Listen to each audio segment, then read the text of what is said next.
¿Cómo están? Muy bien. Nos presentamos entonces. ¿Su nombre? Graciela Swing. El mío, Maggie Domínguez. ¿A qué cátedra pertenecemos? A la Cátedra de Contabilidad Superior. ¿Qué modalidad vamos a utilizar? Vamos a utilizar la modalidad de la enseñanza virtual para este trabajo práctico. Tema, bienes de cambio. Estructura, una introducción teórica y luego el desarrollo de varios ejercicios prácticos. Muy bien. Graciela, ¿nos podés definir qué son los bienes de cambio? ¿Cómo no? Los bienes de cambio son elementos del activo, son bienes tangibles que poseen un ente, una organización, para ser comercializados durante su actividad y alcanzar el objetivo planteado por esa organización. De acuerdo a las normas contables profesionales, ¿qué tipo de bienes de cambio tenemos? La norma contable profesional, específicamente hablamos de la resolución técnica número 17 de la Federación, define 3 tipos de bienes de cambio o menciona 3 tipos de bienes de cambio. Los bienes de cambio fungibles con mercado transparente y sin esfuerzo de venta, los bienes en proceso prolongado de construcción o producción y el resto de los bienes de cambio. ¿Qué se debe tener en cuenta para elegir un criterio de medición, en este caso en particular, para los bienes de cambio? Para medir los bienes de cambio tenemos que tener en cuenta la naturaleza del bien de cambio, el contexto para la venta y el esfuerzo para realizar la misma. ¿Nos podría decir qué criterios define o tiene en cuenta la norma contable argentina según la RT 17? Para medir los bienes de cambio, a la fecha de los estados contables, es decir, en un momento posterior, los criterios de medición que define la norma son de 2 tipos.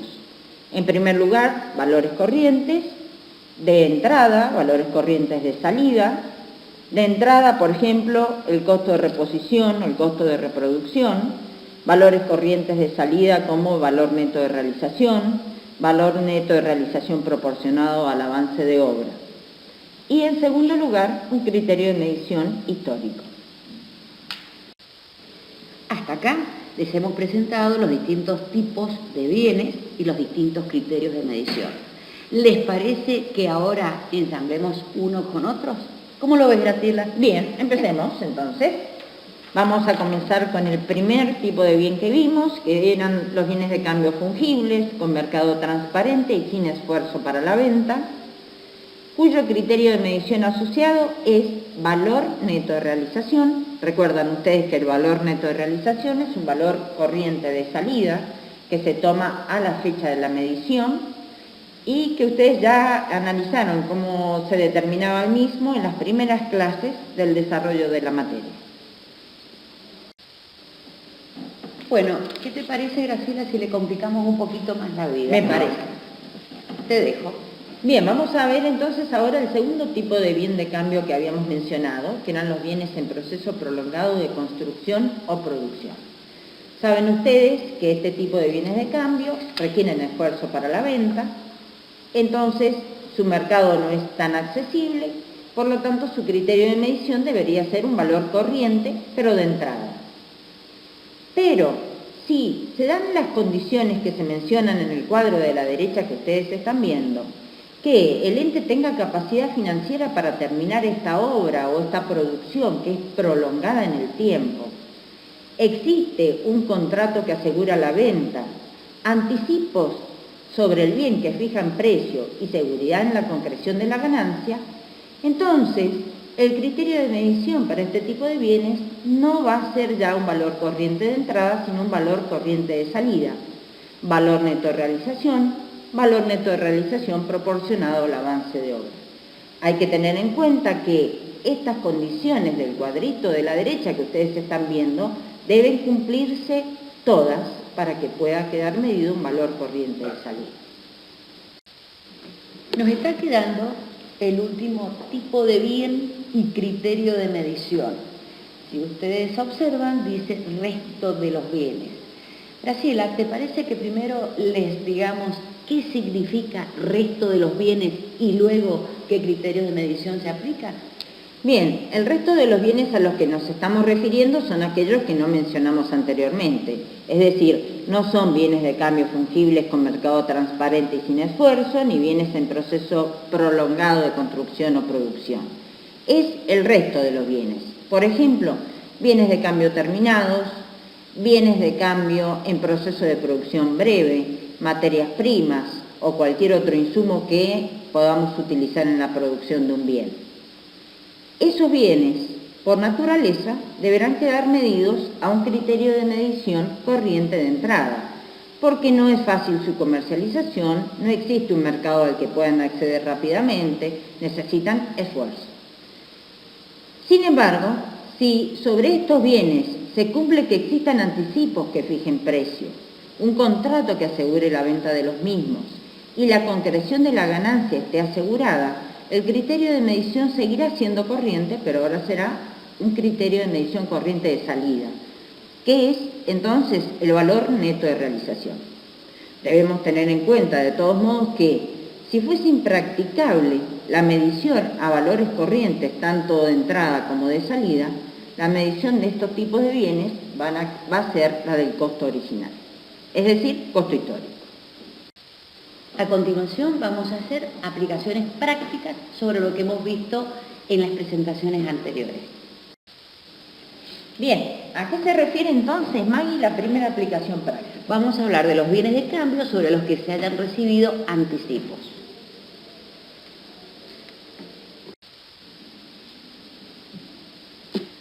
¿Con qué datos contamos entonces, Maggie, para desarrollar este primer ejercicio? Necesitamos ubicarnos en tiempo, cierre del ejercicio económico, momento en que estamos haciendo la medición, en nuestro caso, 31 del 12 de 2016.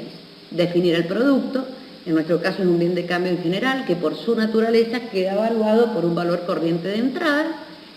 La existencia al cierre del ejercicio, el caso es muy simple, son 6 unidades, surge del inventario físico, y los datos contables serían los siguientes.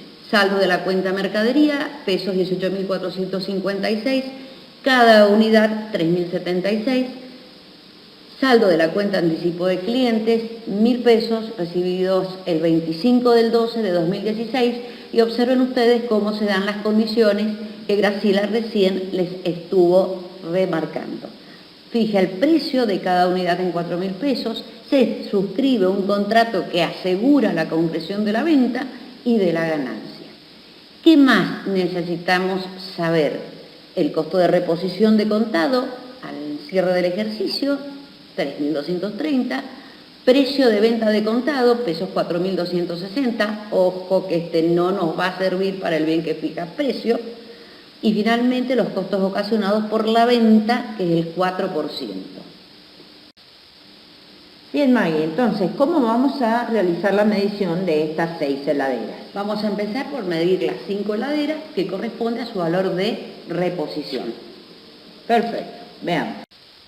Procedamos entonces a hacer la medición de esas 5 heladeras. En primer lugar, vamos a hacer la determinación del resultado por tenencia, que surge de la diferencia entre el costo de origen y el costo de reposición al cierre momento de la medición. Entonces, el costo de reposición al cierre es 3.230 por unidad y el costo de origen, lo recordamos, lo tenemos contablemente, 3.076. Multiplicado por las 5 unidades que tenemos, el resultado por tenencia es de 770 pesos. Y registramos. Vamos a registrar. Incorporamos en el activo, en mercadería, 770 pesos, ¿sí? Y después acreditamos resultado por tenencia por el mismo importe. Y bueno, ¿y cuál es la conclusión, Graciela? Bueno, que esas 5 heladeras entonces quedan medidas a un valor de reposición, valor corriente de entrada de 16.150 pesos. Y hemos reconocido entonces ese incremento de valor durante nuestra tenencia de los bienes de cambio.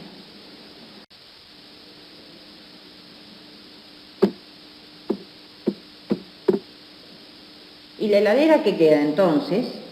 Y va a quedar valuada al valor neto de realización. ¿Lo vemos, Graciela? Lo vemos. Bueno, pasamos a evaluar este bien. Lo hemos definido en 2 pasos. En el primer paso vamos a determinar el resultado por tenencia dada la naturaleza del bien. En el segundo paso, allí vamos a tener en cuenta la medición secundaria que va a quedar evaluado el valor neto de realización. ¿Por qué? Porque sobre ese bien existen anticipos que fijan precios, hay un contrato que asegura su venta y su ganancia. Entonces, vamos, ¿cuál es el costo de reposición al cierre? 3.230, el costo de origen 3.076, el resultado por tenencia 154, hemos cumplido nuestro objetivo. Primero, la registración, vamos a hacer lo siguiente, un solo asiento. Bueno, entonces, teníamos 6 heladeras, una tiene una situación particular, sin embargo, a todas las medimos primariamente a costo de reposición, por la naturaleza del mismo tipo de bien, que es un bien que exige un sacrificio, un esfuerzo para realizar su venta. Vamos a ver el segundo paso entonces en la medición de esta heladera. La determinación de los resultados por medición, bienes de cambio, ABNR. ¿En qué consiste? Tomo el precio de venta. Cuidado, no es el precio de venta al cierre que tienen todos los bienes. Es el fijado por el anticipo de clientes. Acá hay un acuerdo de partes y tenemos que respetarlo. El valor era 4.000. ¿Qué le vamos a restar? Los gastos de venta, 4% sobre esos 4.000. De esa manera vamos a determinar el valor neto de realización. ¿Con qué lo vamos a comparar? Con el costo de reposición al cierre, el que habíamos determinado en el primer paso. Finalmente, de la diferencia entre estos dos valores, obtenemos el resultado medición bienes de cambio ABNR. ¿Cuál es la conclusión de la registración? Tenemos un incremento de activo por 764 pesos representados por un primer tramo, que es el resultado por tenencia, que es esa medición original, y finalmente esa medición secundaria, que es el resultado medición bienes de cambio ABNR. Serían los 610. Graciela, ¿cómo quedó finalmente evaluada esta heladera? Bien, la heladera entonces quedó medida a un valor corriente de salida de 3.840 pesos. Tengan en cuenta que en esta registración aparece esa cuenta de larga denominación que es resultado medición bienes de cambio ABNR. ¿Qué es ese resultado? Estamos reconociendo un resultado por la transacción, un resultado de intercambio en forma anticipada. Por eso es que el bien, como tiene un contrato sobre él, tiene un anticipo que fija precio y asegura la venta y la concreción de la ganancia, nosotros podemos reconocer eso con anticipación antes de que entreguemos el bien. Entonces, este es un resultado de intercambio. Les vamos a hacer una aclaración. En las 5 heladeras anteriores, tengan presente que ese valor de reposición no supera al valor recuperable, que es su valor neto de realización. Exacto. Esa es la razón por la cual también hemos dejado evaluado esas 5 heladeras a esa medición, que es la primera que nos están pidiendo, valor de reposición. Y luego este caso especial, que es el que hemos analizado. Bien, entonces vimos medición primaria por naturaleza y medición secundaria. Solo para esta segunda heladera porque cumplía las condiciones que habíamos mencionado anteriormente. Bueno, Graciela, ¿qué te parece? ¿Entendieron? Bueno, ¿entendieron? ¿Entendieron? Vamos a ver si viene la consulta. Que lo pasen bien.